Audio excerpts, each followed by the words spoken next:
Okay, so starting out with Tali Girls, just a quote from a book. We had little money and lived in Balm Valley, far from any town where we could buy medicine. The doctor had told father to stop eating fatty foods and salt, but in wintertime it was impossible for a herd keeper's spread not to include tallow and salt-cured lamb.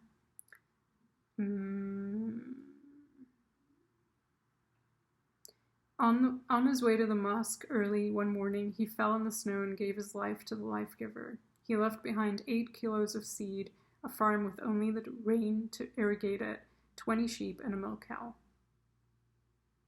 And don't think suitors only come for you, your widowed mother. They came for mine too. But she was wise. She said no to all of them. She told my uncle, who had 2 other wives, if you care so much about your brother's children, buy decent clothes and shoes for them, and now and then bring us a sack of rice and a sack of wheat. No clue what that's about. Next one. This one I'm actually reading, so I'm going to lose the page. A room with a view. I don't have to lose the page. But mother will understand. It is not your fault, this trouble, and it isn't a disaster either. It is my fault. It is a disaster. She will never forgive me, and rightly. For instance, what right had I to make friends with Miss Lavish? Every right. When I was here for your sake, if I have vexed you, it is equally true that I have neglected you. Your mother will see this as clearly as I do when you tell her. What are they telling her mother? I don't know. My only consolation was that you found people more to your taste and were often able to leave me at home. I had my own poor ideas of what a lady ought to do, but I hope I did not inflict them on you more than was necessary. You had your own way about these rooms, at all events. You mustn't say these things, said Lucy softly. She still clung to the hope that she and Charlotte loved each other heart and soul. They continued to pack in silence. I have been a failure, said Miss Bartlett, as she struggled with the straps of Lucy's trunk instead of strapping her own. Failed to make you happy, failed in my duty to your mother. She has been so generous to me. I shall never face her again after this disaster. Okay. Whatever. On and on. Next. This is The Souls of Black Folk. Okay.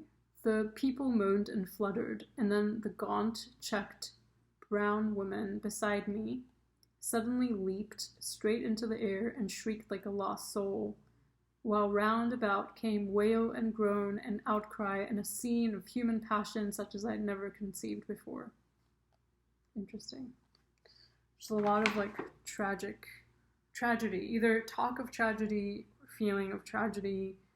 That's not really apparent in this reading, but maybe that's kind of the energy that's being walked away from.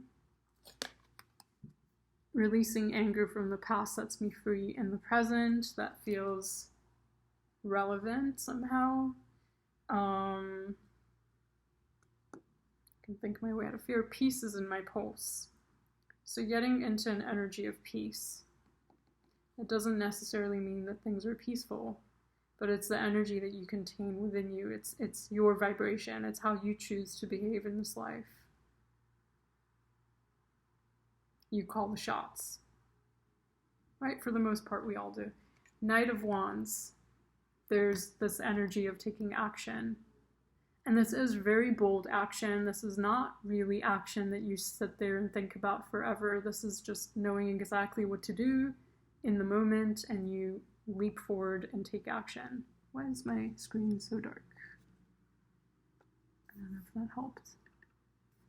So, some similar cards to the last reading. It feels like it's continuing a message here. Feeling so small and scared, not wanting to face the world, many layers of protection here distancing you from life. Know that you are always held in the love of the divine, perfect as you are, immersion. What were those books talking about? There was a section about a father who had died, and something about his doctor warning him. to not eat certain fatty foods. But that's just kind of the diet that they have there at that local place. I think it's an Afghani book. It is, yeah, it is an Afghani book. The other one about a woman who's concerned, well, she's just kind of escorting this young girl to Italy, and she's taking care of her. She's concerned that the mother will find out something that happened. I don't know what.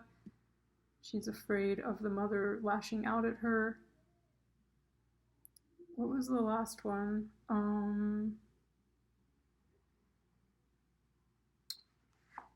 What's the recent one I just read?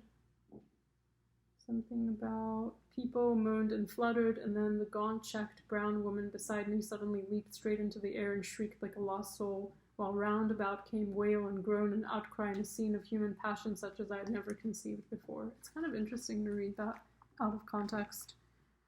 I don't know. There is a stabilizing with the Ten of Coins and the Hierophant. And as I was just starting the reading, I was thinking, yeah, that's the thing to focus on. What makes you stable and grounded? But it starts somewhere. The stability doesn't necessarily mean that it's already there. Every person's going to be on a different journey with that. But it feels like for a lot of people, it's starting. You're starting this new journey. You're having some kind of new beginning. You're sowing the seeds. This could be seeds of wealth, like you're starting a project, or you're contacting the right people, doing the right things, putting your energy out there in terms of attraction, maybe trying to meet new people, going on dates, if that's the kind of thing that you're interested in, or if you're single, obviously. And then there's that sacral chakra again that came up in the last reading. So emphasizing creativity and sexuality. And there's just a kind of openness with the sacral chakra, which is interesting because the last reading we had the sacral chakra with the Page of Wands on this card as well, feeling small. Now we have it with the Ace of Wands. Ace of Wands also has that kind of creative and sexual energy, but it's a lot more potent, like the word says here. It's a lot more concentrated, focused. There is an ability to move away from difficult circumstances with the Six of Swords. There may have been some chaos in the past, like we read in those books. Now you're moving away to calmer waters. The calmer waters come with a heart opening, the heart chakra. So an ability to trust, an ability to lean on someone, right? Like lean on others for support, get guidance, get assurance, get help. This kind of feels like a difficult situation, and then you find salvation or you find refuge, and then you have support, and then you have help. If I want to feel supported, I must support myself. Interesting. So it's kind of contradicting what I said now, because in a sense, yes, you can lean on others, but you do need to be the one who initiates with these new sparks of passion and new sparks of, I don't know, material wealth. Like something is helping you move forward with your goals. And you're the one who has to do that. You have to be the initiator. And then, yes, it can lead towards marriage. It can lead towards financial success. It can lead towards more abundance and more stability in your life. Within every breath, you are reborn. This allows you the opportunity to choose who and what you are. Each page anew and unwritten.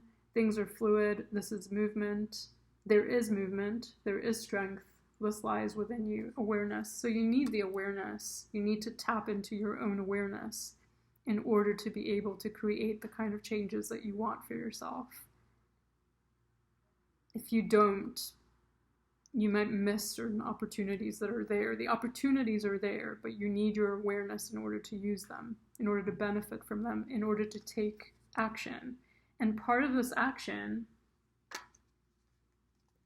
is about patience with, knowing when the harvest time is going to come, waiting for the harvest time, and the Nine of Wands, which is obstacles. There's obstacles in your path, and you're going to have to surmount them.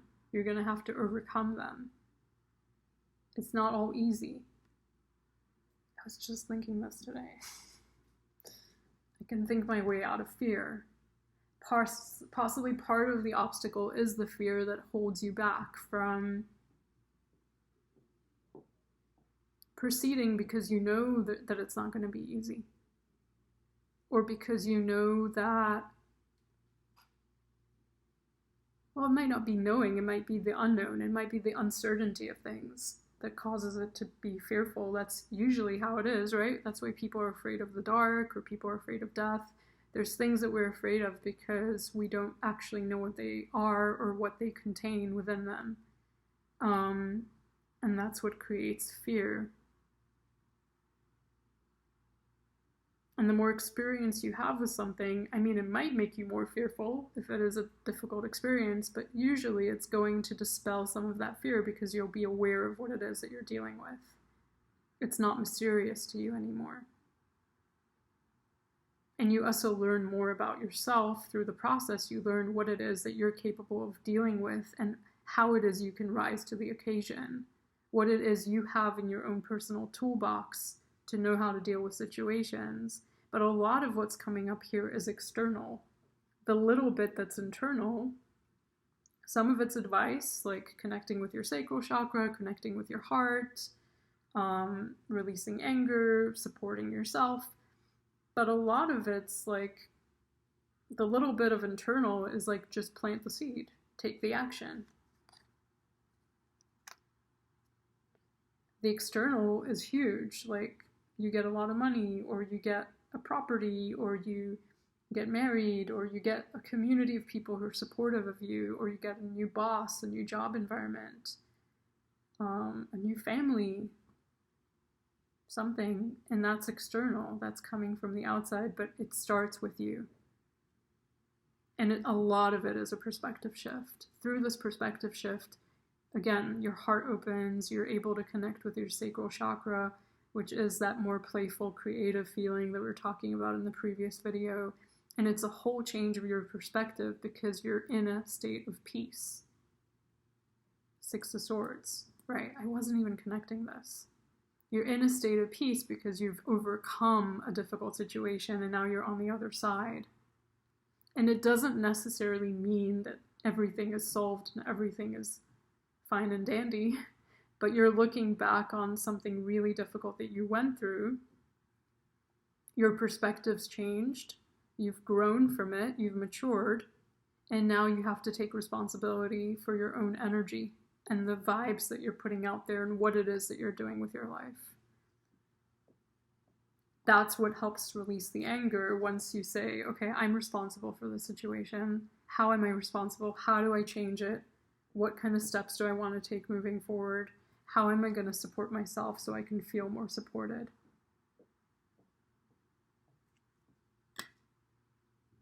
It's a powerful reading, but it comes pretty subtle because a lot of the time when you look at a reading like this, you're just going to focus on the big cards and you're like, wow, there's 10 of coins, that's a lot of money, or that's prosperity, or that's like abundance, or a long relationship, you know, that's going to lead to marriage. That's a marriage card, Hierophant. Or it's rules and regulations and organizations. It's like big stuff. Bureaucracy, red tape, signing contracts. Everything's happening, but you kind of need to center yourself in a state of peace and focus on these little seeds that you're growing and planting and watering them, because you're the one who's responsible for your own energy.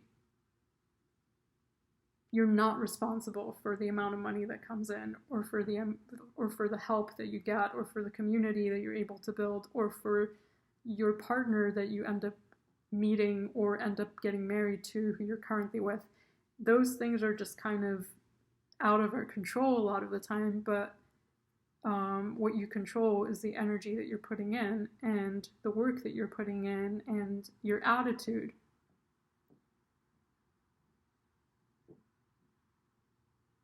The actions that you're taking, the story that you're telling as well. Like, you need to get your story straight. And what I mean by that, I've had a video like this. It's not like lying. It means seeing the positive, seeing things from the right perspective, not getting down in the dumps, not thinking that you're not going to succeed or that nothing good's going to happen, everything's always bad. I don't ever, don't get into that pattern of thinking. I can think my way out of fear. And lastly, when I move my body, I bust through all that blocks me from my true wealth, true health, wealth too, and vitality. So that's that Knight of Wands. Take action, move forward, maybe even just physical exercise, moving your body. That helps with anger, and that helps you feel more supported and aligned too, because you start to see results and you start to feel like, okay, I can implement changes in my life. Maybe you're feeling sluggish, maybe you're feeling tired, maybe you're not feeling energized or excited, maybe there's obstacles in your path that are very real, like real situations that you're dealing with. But if you just kind of spin around in your head all day, you start to feel small and helpless and scared and feeling like you can't face the world, and there's too many ways for you to protect yourself, too many layers that you place between yourself and the things that you really want. And someone once told me, figure out what you're afraid of, what you're most afraid of, and usually it will somehow be connected to the thing that you most want. So a friend told me this, so many years ago after I graduated college. He was just like, figure out the thing that you're most afraid of, figure out the thing that you most want, and they're usually connected. And if you can start to kind of tackle those two things, you're on to something good. Thanks for watching.